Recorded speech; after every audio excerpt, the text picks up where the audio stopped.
Tá, como a Priscila falou, eu já trabalhei com vários grupos taxonômicos dentro do DNA ambiental, vários tipos de amostra, e hoje eu vou apresentar aqui para vocês, então, um pouquinho do que a gente tem feito aqui na Unesp de Rio Claro desde 2014, que eu entrei para trabalhar nesse projeto.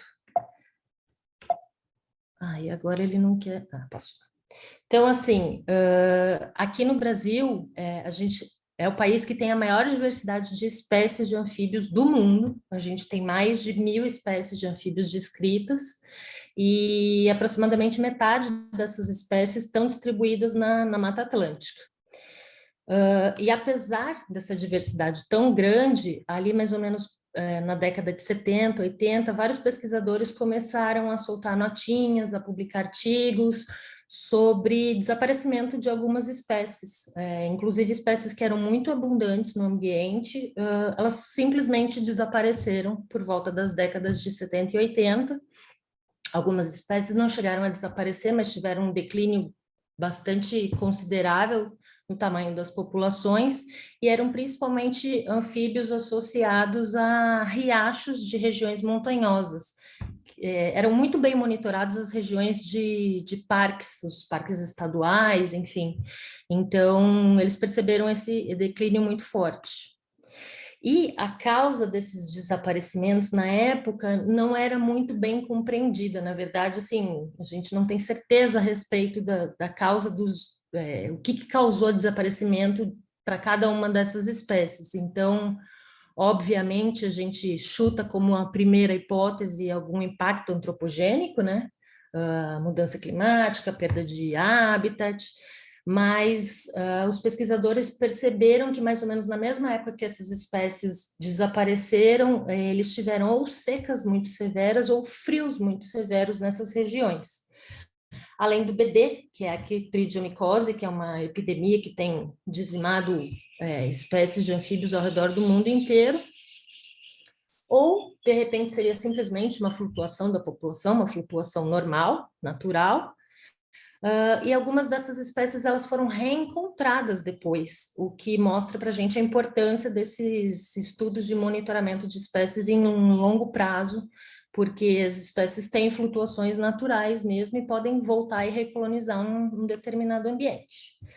Então, baseado nisso, a gente fez uma pesquisa na literatura a respeito das espécies associadas a riacho que tinham algum registro de desaparecimento ou então de declínio muito severo. Então, aí vocês conseguem ver os locais que a gente estudou, as espécies todas, são 44 espécies no total, e desde quando elas teve esse registro de desaparecimento. Então, a gente tem espécies que desapareceram em 1910, foram só coletadas para descrição, né, na localidade para descrição da espécie, depois nunca mais foram encontradas, e tem espécies em declínio que a gente até sabe onde elas existem, a gente consegue coletar ainda hoje, mas é um número bem reduzido de indivíduos. Aqui no mapa vocês conseguem ver toda a área da Mata Atlântica, então, onde essas espécies ocorrem e onde a gente coletou amostras de água.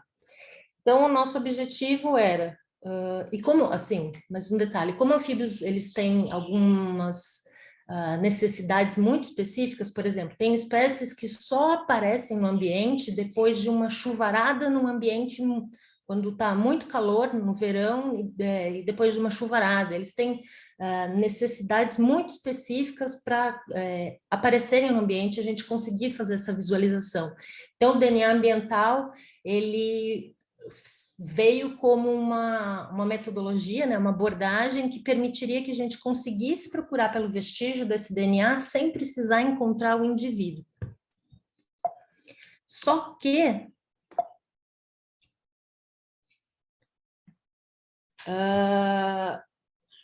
quando a gente começou com esse projeto, a ideia começou em 2013, 2012, 2013, o Célio começou a delinear a ideia, e em 2014 que efetivamente a gente foi colocar a mão na massa, a maior parte das técnicas ainda eram desenvolvidas para as zonas temperadas, então, basicamente, Europa e Estados Unidos, e a gente não sabia se a gente ia conseguir aplicar esses mesmos protocolos aqui numa região, bom, que todos têm repetido sistematicamente nas palestras, como uma grande biodiversidade, a questão do pH da água ser mais ácido, as temperaturas serem mais elevadas. Então, o que a gente fez primeiro foi um projeto piloto na região de Pissinguaba, aqui em São Paulo. É uma região que o professor Márcio Martins, da USP, monitora há muitos anos, faz monitoramento audiovisual, então a gente tinha dados de monitoramento das espécies que ocorrem em 4 riachinhos, vocês conseguem ver aqui embaixo. Ele tinha monitoramento de 10 anos das espécies que ocorrem nesse riacho. Ele chegava ao nível de saber nos remansos dos rios ou nas pedras quais espécies aqui que ocorriam. Então, eram dados extremamente refinados e a gente utilizou desse conhecimento para tentar ver a aplicabilidade do DNA barcode aqui no Brasil para monitorar anfíbios associados a riachos. Então, a gente tanto usou o 12S, fez o metabarcode do 12S, quanto a gente usou os dados de monitoramento desses 10 anos, como a gente fez monitoramento audiovisual na época, junto, né, das coletas de amostras de água. E o que a gente percebeu desse trabalho, desse projeto piloto em Pissinguaba, é que a nossa capacidade de detecção de uma espécie, ela é maior quanto mais abundante for aquela espécie no ambiente. Então, quanto mais indivíduos a gente tem naquele ambiente, é óbvio, né? Me parece bastante óbvio essa relação, mas às vezes não é. A gente viu uma palestra aí que essa associação não foi exatamente assim.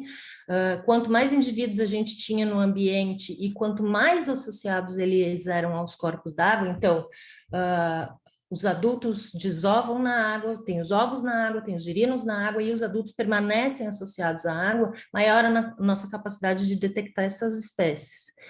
E a gente testou também o volume de água filtrada. Então, quanto maior o volume de água que a gente filtrava, maior a nossa capacidade de detectar a espécie. Tem algumas espécies, inclusive, nem foram detectadas quando a gente filtrava 20 litros de água, o que eu sei que pode parecer bastante para algumas pessoas, e elas só eram detectadas quando a gente filtrava 60 litros de água. E também a nossa capacidade de detecção aumentava quanto mais pontos a gente mostrava ao longo desses riachos.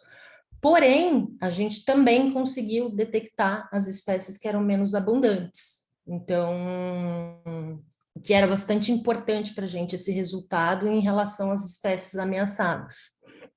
E aí, enfim, com essa aplicação, com esse projeto piloto, a gente percebeu que o DNA Metabarcode era uma metodologia eficiente para detectar os anfíbios, inclusive esses anfíbios de baixa densidade populacional, e era uma metodologia que consegue contornar alguns das dificuldades e dos problemas de outras metodologias mais tradicionais, como monitoramentos audiovisuais e uso de armadilha.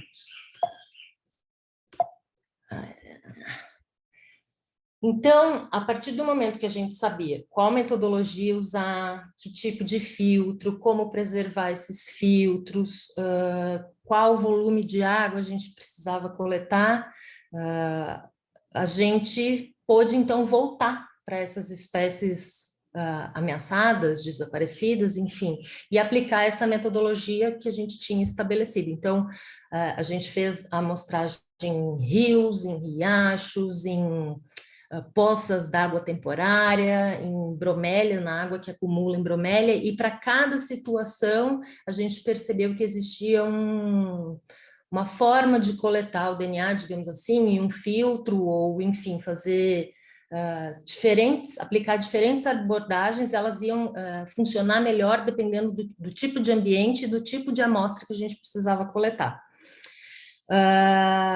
E aí a gente usou o 12S novamente, a gente tem usado sistematicamente o 12S, e para vocês terem uma ideia, o nosso maior desafio não foi fazer as coletas, não foi entender qual era o melhor tipo de filtro para utilizar, foi a base de referência, porque o 12S realmente não tinha quase nada de sequências disponíveis aqui para o Brasil, no GenBank, então a gente teve que sequenciar muitos indivíduos, foram mais de 600 indivíduos, aproximadamente 200 espécies, incluindo indivíduos depositados em museus preservados em formalina. Porque como a gente estava trabalhando com espécies que muitas vezes foram coletadas em 1910 e não se tinha, nessa época, o hábito de pegar uma amostra de tecido e guardar em álcool para se extrair DNA, esses indivíduos estavam só preservados em formalina. Então, a gente, inclusive, teve que lançar a mão disso para conseguir completar a nossa base de referência. Então, a gente, como eu falei, dependendo das amostras, a gente teve amostras de bromélias que a gente coletava 15 ml de água, como amostras de rios mais volumosos que a gente chegava a coletar 180 litros de água. Para todas as amostras, a gente fez 12 réplicas de PCR, com mais ou menos uma cobertura de 30 mil leituras. E eu não vou falar da composição da comunidade em geral de anfíbios que a gente achou quase umas 100 espécies aqui no geral, em todas essas localidades de coleta. O nosso foco são as espécies de interesse. Então, eu vou encurtar e apresentar esses dados para vocês. A gente conseguiu encontrar, então, 4 espécies que a gente considerava em declínio, que são as espécies que ainda estão presentes no ambiente, mas têm um número de indivíduos muito reduzidos. 3 espécies que eram consideradas localmente desaparecidas. Isso quer dizer que elas ocorrem em outras regiões, mas em determinados pontos, ou de onde elas foram descritas, onde tem os tipos, ou então regiões onde elas eram muito abundantes, elas eram desaparecidas, então por isso localmente desaparecidas. E para nossa surpresa, a gente conseguiu encontrar o DNA, vestígio de DNA de 2 espécies que a gente considerava como desaparecida. Desaparecida para a gente era que a gente não tinha nenhuma detecção há mais de 10 anos. Uma dessas espécies estava desaparecida desde a década de 70 e a outra espécie, na verdade, só tem um único indivíduo coletado, ele está depositado no Museu Nacional do Rio de Janeiro, não se tem tecido, não tem nada, tem pouquíssima informação sobre esse bicho, que o registro dele foi feito em 1968.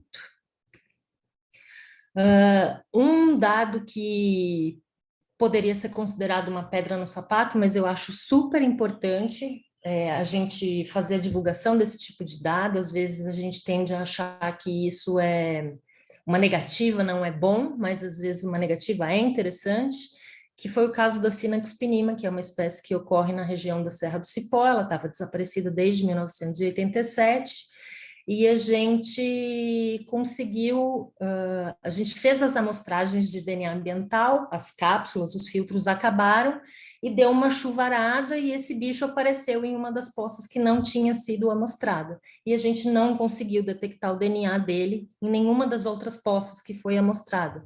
Então, assim, isso demonstra para a gente a importância do desenho experimental, e como a conectividade dos corpos de água pode influenciar na nossa capacidade de detecção, se é, por exemplo, uma água corrente ou se é uma água parada, e se ela está conectada com outros corpos de água ou não.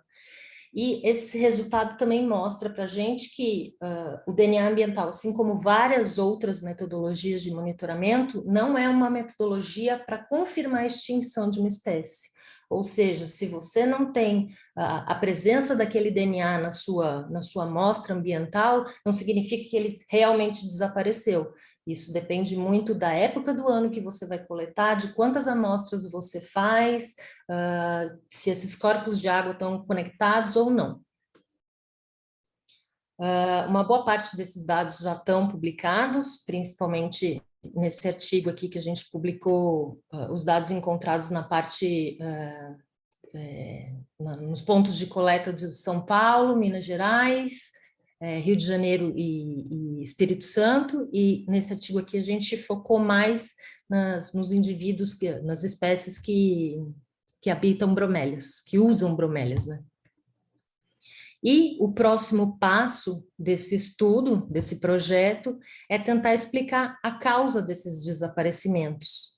Então, a gente vai utilizar essas mesmas amostras de DNA ambiental que foram usadas para procurar pelos traços de DNA desses anfíbios, para procurar por traços de DNA do BD, do fungo que causa essa pandemia que tem matado muitas espécies no mundo inteiro. E existem cepas diferentes de BD, algumas cepas são mais patogênicas, outras eles acreditam que são menos patogênicas, então o próximo passo é usar essas amostras de DNA ambiental para fazer o metabarcode do BD e tentar encontrar uma associação entre presença e ausência do BD e desses anfíbios desaparecidos no ambiente. A gente não trabalhou só com amostras de água, porque obviamente a gente também tem espécies desaparecidas associadas do grupo Terrarana, que a gente chama, que são espécies que não estão associadas à água, elas são espécies que ficam no solo, eles desovam na terra, no solo, em folhas, em em troncos de árvore,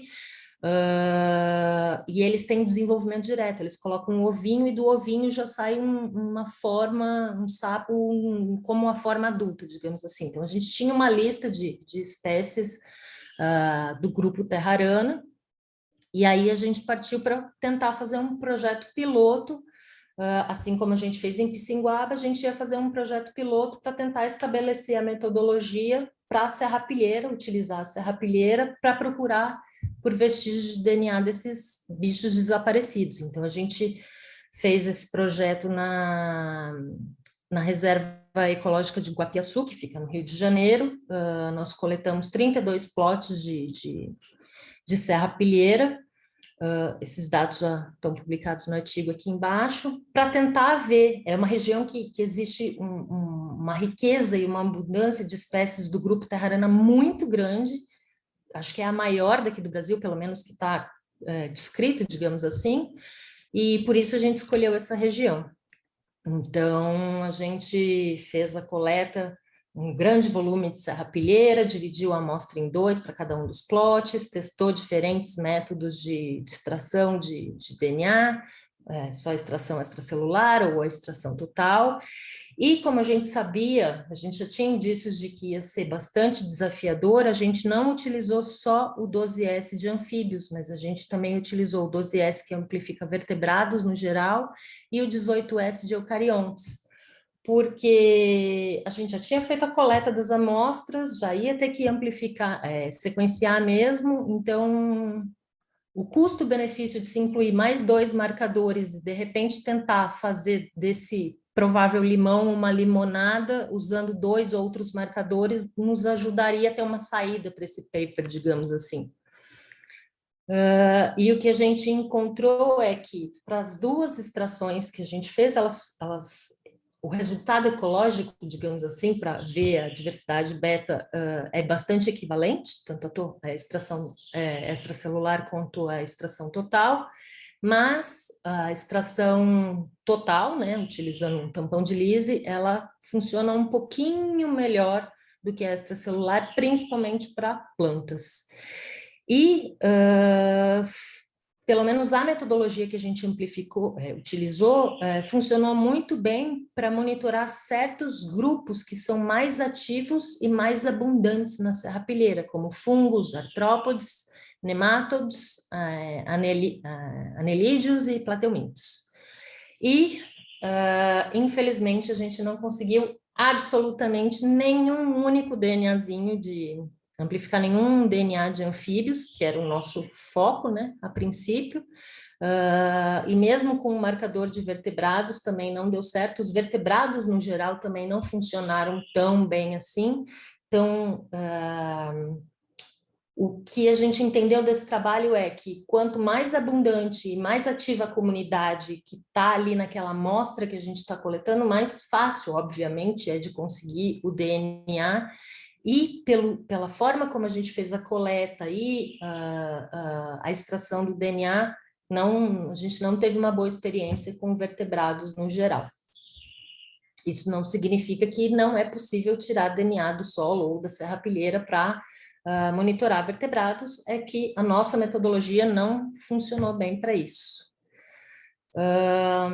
E, bom, eu não vou me estender muito, acho que a gente já se estendeu bastante, só para tentar fazer um fechamento, porque eu acho que alguns pontos foram recorrentes aqui em todas as palestras. quais são os principais desafios que eu, pelo menos, enxergo aqui na América Latina para a gente continuar trabalhando com DNA ambiental.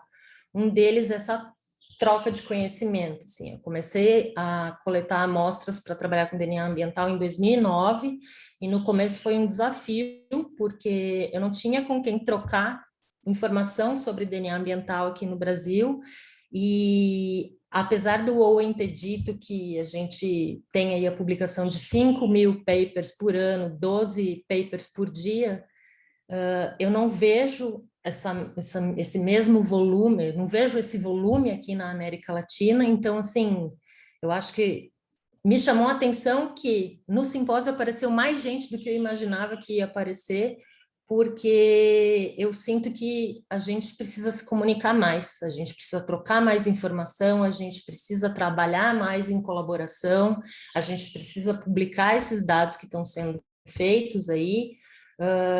E assim, parabenizo pela ideia da conferência. Eu acho que a gente precisa mais desse tipo de evento.